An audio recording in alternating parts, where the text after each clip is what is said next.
Lolwe Kuku Mar Wach en chieng tich adek ing'eyo ko chopo tich adek migosi Chris Owala ogogoro mbaka kare weche gi ma kwan ka counties notiyo koda gi pesa ne gitiyo marach gi kar kanye mantiyo godo maber molo chutho nikech jopiny nonyisa ni Haron ni wach Homa-bay County to nokoyudo thuolo makare mondo mi nonene makwayo chak iduogno kendo Chris machako duogo kendo wamenyo Homa-bay County e tielo mar ariyo nyinga en Haron Otieno gima mit inoyo ka jopiny odware ahinya bende nyaka odogwa kole kendo jaduong' jomoteri nade? Jomoteri very hectic. Piny ng'en every day sani kawuono wayipi nyaka kod juma ibeto mang'eny koro gima nyalo kwayo jokenya duto kama moro gintie keep distance, giluok lwetegi kendo gicham chiemo mamiyo dendgi kata ka korona omako to bed mayom ahinya. Gimadh ndime, cham olemo, cham alot mondo geng' tuoni kono chopo oyud ka ikonyogi. Erokamano ng'ato biro puonjo ni gie sani eri piny dhi nade kaluwore koda gi kwano ma igoyo gande mag county auditors report. Be japiny yudo konyruok moro amora? Be japiny ng'eyo ni auditors report en gima ochuno monego bed nong'eyo? Audit report kinde kata odiochieng' ma kawuono an e office joka Auditor General atemo go kodgi mbaka mar wacho ni Auditor General report waagri kodgi kwan ibura moro jo tijgi moko kanyo to Luo Nyanza ni ma dibuli to moko konyo maber kata ka girango audit Luo Nyanza ni marach zaidi di audit audit kiwido twak matut kata audit moko mabiro no omi qualified report ma Nyanza no nyingi romo idwa advance to nitie nyaka kata wacho audit ni nitie mibadhi indiko favorable report according to ka ji owuoyo mbele but the reality mantie Luo Nyanza to okwadhi maber tiyo gi pesa. Aneno ka director mar nyise ni penjo maduong' ahinya en ni to auditors report maro nosekolo Kisumu kendo nodhi makare. Homa-bay jopiny ne chako dwaro kendo ng'eyo kendo ng'ikruok nitiere kar kanye e Homa-bay report? Ng'ikruok nitie kuonde mang'eny kata nochal nade? Ng'ikruok nitie kuonde mang'eny wuon John nikech kiyudo audit mwatimo ng'in sani wan go office moro nitie ma Southern Nyanza mar Auditor General to office moro nitie ma Kisumu ma deal gi Kisumu Siaya koni nitie kocha be deal go to report dewa duto kech kirango Homa-bay ng'in hingo duto pok agiyudo report maber nyaka ne devolution cha 2013. Yes. Homa-bay oseyudo advance nyaka disclaimer no wawacho kama kinde mokalo disclaimer na en gima report moro in fact kapok idhi mbele ahinya nuone dana moro penjo to disclaimer gi advance mowinjo ni gi nang'o report mar auditors ogolo ga report mane maber mikone nyathini namba 1 namba 2 namba 3 nyaka namba 2 audit ko timo audit mokwongo audit waso chambo wacho no audit kitimo itime nitie process ma kodi dwa timo audit ka to ndikonu barua odwa biro chieng' ma kama wadwaro gini mano iluongo entry meeting.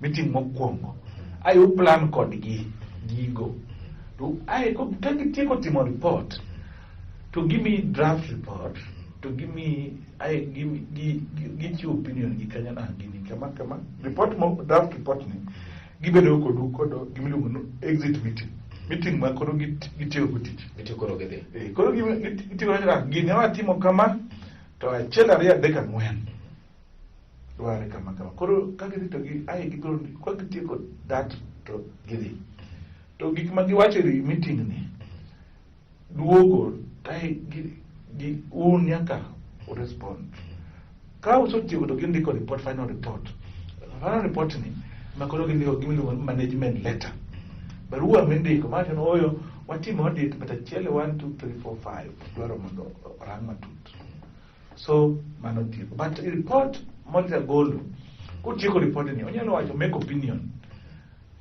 but onyalo chweyo mako make opinion means no opinion onyalo make no opinion ni gimoro ma chal ma wacho ng'ani ere kaka otiyo gi pesa, otiyo gi chik kata otiyo gi chik, nikech auditor biro rango chik, biro rango procurement, auditor biro rango ki itimo procedures mejo financial, kendo kaka itiyo gi pesa according to budget. Koro koso timo report, to report mawuok mokwongo en unqualified. Unqualified report en report ma Kenya timo ni school, to japuonj ndiko no excellent kata good. Report mar ariyo waluongo ni qualified. Qualified ni en report mendiko ni fair. Pull up your socks, ma japuonj ndiko na ng'ane to otemo but to onyalo timo maber moloyo ka. Mar adek en advice. Advice ni wacho na ng'ane nyathini kata ka en gi romo miye remedial mondo obedie ng'athi manyalo kalo penjo. Ken ka itimo penjo en nyathi ma iluongo no en below average. To kichopo disclaimer en report moro ma wacho ng'ane to gik motimo gi chal mane onge e class, chalo ng'ama nonyiewo tong' e bath ndara ma kende nyiewo gi pesa di onge proof moro ng'ama ne chal onge class kata kendo gigo wajo ng'ama pok ipuonjo kata kirango prince kaka otimo gike nyathini to chal ma pok obedo e class. Wang'eyo ni auditors report en gima sama ibi kaw en ga gima ok time ma dichiel ne pa ok time ne pa process chalo nade ere kaka obiro mondo mi japiny ong'e ni report ma kama kwa yudo tadieri sirikal mana yiero gokinyi chande ong'eyo wach report ni kata ke wach report ni ema temo wacho no ka auditor general dwa timo report. Nitie 3-4 types of report ma nyalo golo. Auditor golo mokwongo iluongo periodic report. Periodic report. Periodic report emitimo ga ma yudo ma chik wacho no itime 6 months bang financial year. Ka financial year rumo 30th to no benitime itime December the same year. To gima timre no onen Kenya ka idono audit report gi. Nitie chik ma wacho no ok onyal bedo election mar assembly mar county. Ok onyal discuss, ok onyal publish kapok obedo president e senate. Ok nyal kale kapok ochwal senate ma approve. Yes. Yako yaki post e website yaki nyalo yudo copy mo nyalo discuss kama. Kido report ni o delay idono siyo kido report idono ni chien kacha yocho onge auditor office ingechi wacho no auditor general onge deputy manyalo sign report mana auditor general report kende auditor general kende auditor general ni chien kacha ido ka wuok no we tich wan go gap mor kan gi fuok mondo mine many ema koro ko kel nyadendi ni eri gandi no donjo ka wan go almost higa achiel koro nitie backlog. Yes. Mar authorization of audit mondo dhi oko. Korido kuonde moko audit olos tich kosolose but pok ginyal gole oganda. Seche ma auditor obiro mochopo office mar governor, chopo office mar speaker kachana ni Chenro bente Homa-bay, assembly nolalo pesa di, to executive nolalo pesa diwa. Ang'o ma gidwaro? Koso gin ka gisebiro ging'iyo buyo go kendgi to buyo gi wane momiyo gi koso nade? Ing'en accounting officer assembly and clerk. Yes. To clerk nego management team ne. Executive nitie no head of county treasury kod CC finance. Jogi ema chung na gulu. Yes, mar manyonge. I county. Yes. To clerk jogi bo chung kocha. Koro samari to donjo. Ori kadwa biro to plan ndiko no. Yes. Wado gichimo keto ka gazeti simoko. Giketo website ni simoko. Wada biro no limo chieng makama.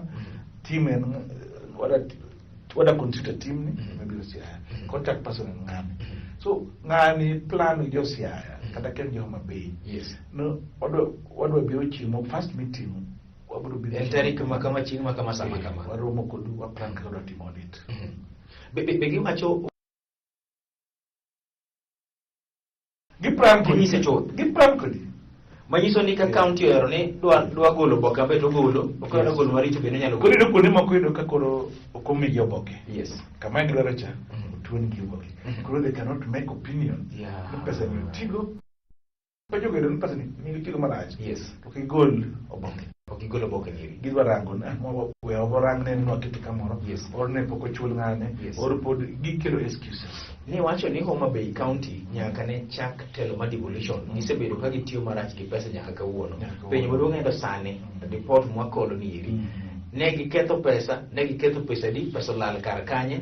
Assembly oketho pesa di to pesa olal kar kanye. Pokata Full that for live e chenro mari mar Kuku Mar Wach migosi Chris wala kwa kola Homa-bay County kwa doti lomari wado nyisi ni pesa di molale Homa-bay County kada michi tino tigodo marache executive kachiel to kod county assembly moluor Sipian Tino Awete otiyo marache ki pesa mar japiny koso kotiyo godo kachiel koda kaginya dendi Elizabeth Ayo oneno ni pesa mar japiny otigodo marache koso kitiyo godo live nikech ka imipenjo tele penyo motambo jomoko penjo nikech wan owache diri maduk maonge dewa ng'ato an Haron Otieno.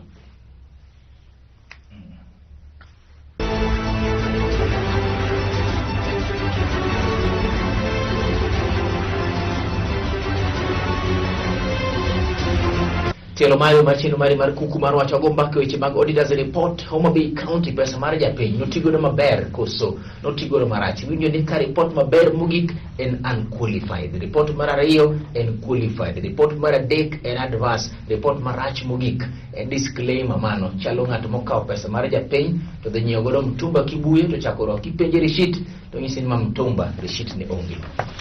Migosi Chris telo mar Awete ichich ni pesa di molal mutigolo marach.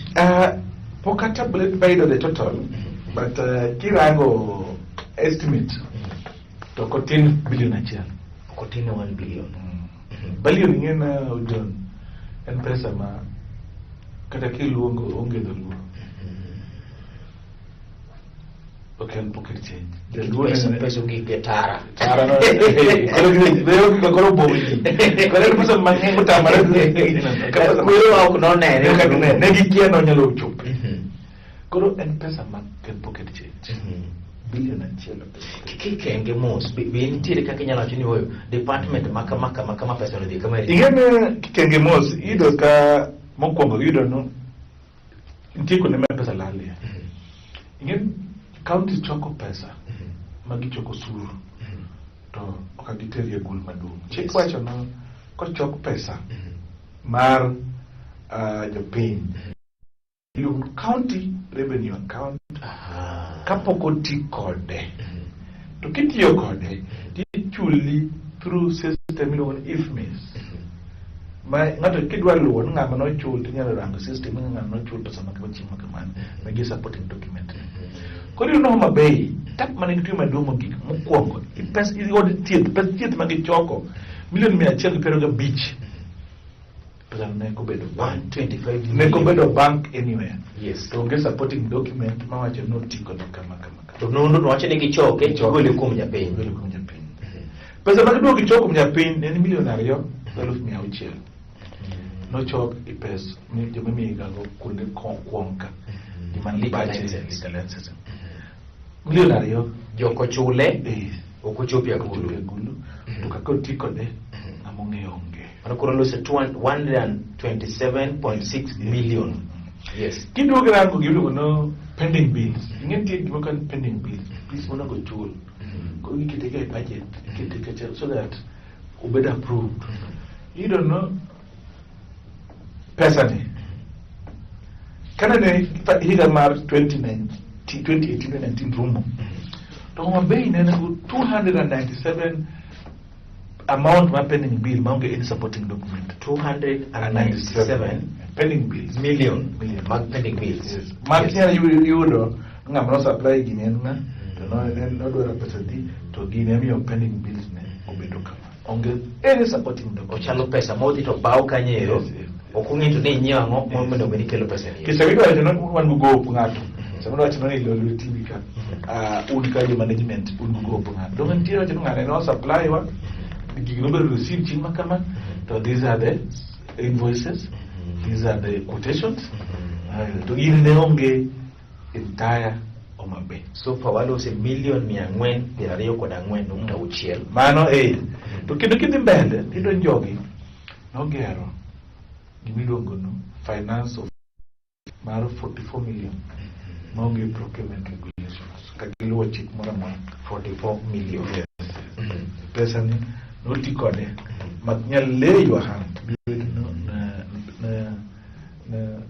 no bedo procured na to nyiwa ngo to gera ngo 168.6 million. Yes. To kinti jogi ne repair ga mtokni worth 27,873,000. Do matter of the carriage. Maonge invoice, onge proof no garage mane. Oksamoro ni ringo, ini seri Homa-bay. Ape chieng yo pincha na ringo Homa-bay. Samoro ringo no katrecho. You sorry, kata not sorry. Oachiro katore tonga kichigni jogo nyateke. Yogi itede manir onyango moni a riatie gari ni. Ujon serikali tiyo chik. That's why serikali onge ga emergency. Serikali wacha no kido offer services. People qualified service providers. But come to okay there. Ngiyoro igama ni moro to my EU ayo diteri garage tilos. Serikali okay in mayo na ni emio wacha serikali kitiyo go tiluo chik. Onge emergency government. Koro mano milion adiwa. Mano milion pera gamberi yo. Ma ido no tigo ma ido routine maintenance. Okay, no mtauka tre. Yes. Routine maintenance cha. Maintenance mwati moga pay. Okay. To get document to prove this not timid. Mano so for 495,000 million. Yes. Devolution conference 98 belekach. You know million apargari. Million apargari na okinyali yudo ni otigo nage. Jomano yude jomano sign vouchers okinyaleno. Gimana mona tiko de 507 million oselal so far. Koro gini gima kirango gimane bende liche nyai Homa-bay ka ida no chigine. Nti Homa-bay na loso gino animal feed factory. Ma no bende budgeted at 45 million. To manoro bende chako dwe mara 2015. Yes. To no murumba dwe chaboro. To serumo to kapok no dum kanchipo kanchipo dumara angwen 2018 to jogi no terminate contract ochake hikalo variga paraga beach dumara angwen to chung contract mare hikalo variga paraga bodo dumara angwen to no bino seru nikech ni teme dweche angwen mono bino dweche boro e maisha no bino tichopo dumara pagariyo 2015 to by dwe mara pagariyo 2015 ne pokorumo chibo 2018 to ko chibo 2018 yes to jogi no chungo tijno or barua no chungo tijni gichunge igine adek banka no sechake chungi to pokno rumo bogriya war tender the same person ngama no miya mane loso gi 45 million onego lose kum dweche aboro. Yes. To kaw dweche igni adek kapok olose to chako dogo moro manyien kendo wi 45 million 37 million 37 million osemiye so far to chako tender ni ochungi to chako mie the same tender omende koro work for 45 million to 66 million. Koro 66 million 21 million approximately 21 million. In a difference of kanyo 16 kigolo around 21 million. 21 million shillings no. Yes. Emma was 21 million and 21 million 500,000 is the variation. Check what your public finance management work. Yes. No Kinyal Valley project mokalo 25%. Okinyal medu by mare kada cost of living ntiga gimelu on cost of living. Yes. Nelo mi project variation team. To Kinyal time more than for 25%. Yogi not time 48%. Director mara nyisane do like de kene mo mo tie to kwanya mo kwangi assembly to kwanya mo kwangi way forward. Okay. Kaimi yo machie. Yes. Executive marsi pena wete. Peso lal moingo 1 billion. Yes. Solution ne karkanye. Ango minyalo tim. Solution maintain Japan. What nyaka jiri think. I mean, I temo aje no wanya Japan nyalo petition nyalo timo forensic audit. Mondo yudo ko pesa gidi. Mondo yudi court. Mondo yudaki gi. Mondo ngem pesa gidi ngamna mtiyo to machamo gi. Okunya dhi e koti lojo piny. Don't be Sani Kimawer gon katiba mwango. Yes. But 2010 under article leto. Oye na kata the court. Kwaso di chungo di ngeno dit tim mano mwaso mone. Okinya di kodi court as such. Nyakitim no matut bitim yon forensic audit.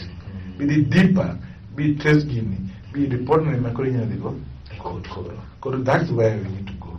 But again, we must continuously make your pin account, your Majamno year account, by Dikoni, by visiting, by meetings, discussing quality of person. Solution. Kapo kiti solution. County Assembly Homa-bay. Assembly Homa-bay. Homa-bay. Olalo. Yena Assembly Pesatin. Tili na Assembly Homa-bay. No timi marach mogi kwende kon. Kichido ka Assembly Homa-bay is the only assembly. Moholo nyaka overdraft 48 million. 48 million na pesa magiholo magu. Tiwa acho no as okiyal holo pesa makubeda approved national government. So gigi duto Assembly Homa-bay or the virtual nyaka you teach. Ovary staff salary. Juma onge payroll 83 million. 83 million. Yes. Job Mike pesa mano chulo. Okenya president 12 million. To koro an koro chulo kendo koro med 83 million ewie. Kori don't jogi no akanye within this period ke jogi onge payroll jogi pokonge wach kiti okenya increase kitieko 2017 2018 tieko June koro kitieko 2018 2019 the salary increased by 83 million so far 133 million kichulo ngata average thing alopia ichulo jadi in a one year that's a kwanamelo got the challenge about go managing people's money.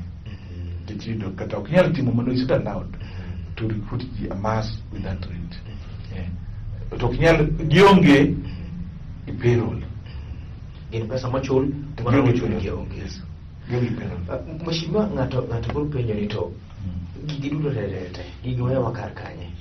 Kotogo penyi luogi kar kanye. Kotogo counties mo gi kar. Kotogo penyi luogu yena reche nye pile reche to guye to marwani in two front mokun majapin odwani nahinya manario political parties wa they don't care about interest majapin maradek wan gimolo no clanism marangwen kicho dwangenye sana japin ofil odich gumatinende odich gimogo makawuono okorang future manyathine korang ficha kamodhi gona kachamo kawona chama togo so jamama yogi pesa ni become their darling so kido wacha dir tini ni kakoro ine ngamarach kido ni jawasi gono chimi dogi koro gi mwatemo wacho kunde moko no japin chima tino ni chod yakan ginge ni chiu ni chakrango kaka pesa kitiyo ukich pesa ni en mar japin the government is a custodian. Chalangami kano giri the most of them. They are killing most of them. Onya na nyele to kunya legi. To japinyo yin o when na most ni dia. Onya the jack o yang o dia. Put him everything. All japin does not care. Japin o nyal luo lingan kata mar pesa ni kich obedo any bondage mar party, any bondage mar clan, any bondage mar tribe. Kile yido kai warango corruption ma oko ngati jaku to warango to ngani kwa mai dala kairi to momiyo ya to geostol momiyo ndararach ndara iole lo ta wala maram to i hostol kile to geyat jonendi utaka chen jamwana beach to ngano dimi simi ario ni prabis ki pake iwacho ni linganya nango jino linganya en gimi luo kidi dwar ya pa maybe ni dwar kidi dwar linganya polo ya chona poyo ukat ko luwe ka kodhi I followed footstep line mano ugenya kusana kuso alego live jendelo marino timu nya kor wallo linganya mar jogi ke mo ngendo pesa mar japiny o lal kar ego kidi dwar ya ko chwe so you be able to trace footstep mar animal nyono kacheti kanche kormane lengany mar pesa so you must be able to do that wallo lengany mar pesa mondo mangitelo mani evolution konyo japiny koso konyo wacho ni pesa mai bilion achiel Homa-bay County motelne kod Cyprian Tino Awete mane tam mare mar ariyo en gige komoko nyarlo binyalo Nyen kitimo crime okto anytime kada iso thought chaji you can guilty kiso to so ngamo kawo giro ganda yes crime yes don haki ayozi okay to crime be kuto okay una yudo gik moko ariyo haki ayozi to nyaka lule ng'any margi mondo oyud pesa ngere nyinga en Haron Otieno. Erokamano.